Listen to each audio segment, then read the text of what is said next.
আসসালামু আলাইকুম সম্মানিত ভিউয়ার্স, আশা করি আপনারা সবাই ভালো আছেন। আলহামদুলিল্লাহ, আপনাদের দোয়ায় আমিও ভালো আছি। তো আজকে রোজ শুক্রবার জুম্মার নামাজ পড়ে আমরা এসেছি 3 বন্ধু মিলে হাওরে ঘুরতে। এসে দেখলাম হাওরে যে একটা প্রাকৃতিক সৌন্দর্যের লীলাভূমি, আসলে সেটা দেখার মতোই।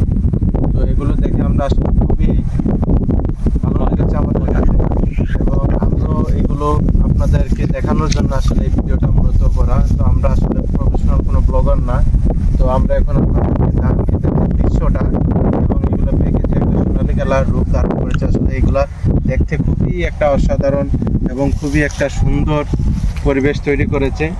তো আসলে দেখতে পাচ্ছেন চারপাশে ধান কাটা হচ্ছে, হাজার হাজার মানুষ এই হাওরে পরিশ্রম করছে। এখন আসলে সবারই একটা মূল টার্গেট, যেহেতু বর্ষাকাল বৈশাখ কাল এসে পড়েছে। তো চলুন একটু সামনে যাই। তো এই ধানগুলা কেটে ওনারা বাসায় নিয়ে গেলে আসলে একটা শান্তি।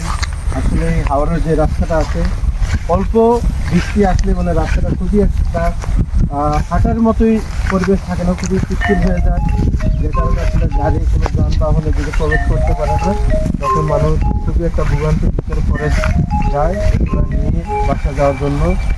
তো এখন মোটামুটি আজকের দিনটা মূলত মোটামুটি একটু ভালো, বৃষ্টির সম্ভাবনা নেই বললেই চলে, যেহেতু পুরা দিনই ভালো গেছে। এখন টাইম প্রায় 3টা, এখন মোটামুটি আসলে আকাশটা একটু আন্দার করছে।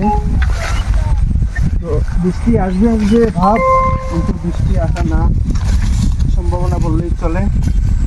তো দেখুন, এইখান থেকে অতটুক জায়গা এগুলো মূলত আমি নিজে করেছি আমার নিজের জন্য।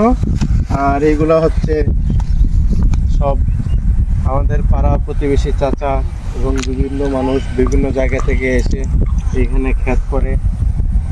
তো আসলে এই দৃশ্যটা খুবই সুন্দর। তো আমরা এখন মোটামুটি রাস্তা থেকে অনেক ভিতর চলে আসছি, এদিকেও আর যাওয়ার কোনো জায়গা দেখতেছি না, ওই পাশেও যাওয়ার জায়গা নাই। তো এখন আমরা আস্তে আস্তে রাস্তা দিয়ে আরও সামনে যাব, গিয়ে আপনাদের কিভাবে মেশিনের মাধ্যমে ধানগুলা কাটা হয় সেই দৃশ্যটা আপনাদের সামনে তুলে ধরার চেষ্টা করব ইনশাআল্লাহ।